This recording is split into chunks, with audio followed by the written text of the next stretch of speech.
Hey everyone, welcome back to the channel. Today we are answering a question a lot of you have been asking. Can you pay on delivery with Temu? Let's get to it. First, you want to open your Temu app and start adding items to your cart. Once you're ready, just go ahead and tap the cart icon at the bottom right, then hit checkout.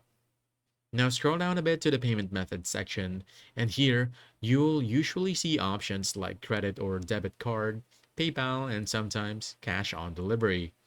If cash on delivery is available in your country, you can select it, and that means you'll pay in cash once your order is delivered to your doorstep.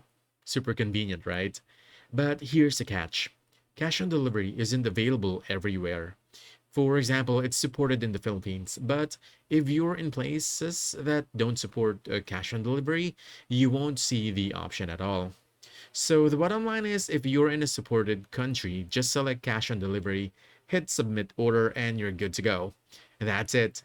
If this video helped you out, make sure to hit that like button, subscribe for more tutorials, and let me know in the comments.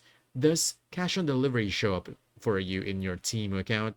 Thanks for watching, and I'll see you in the next one.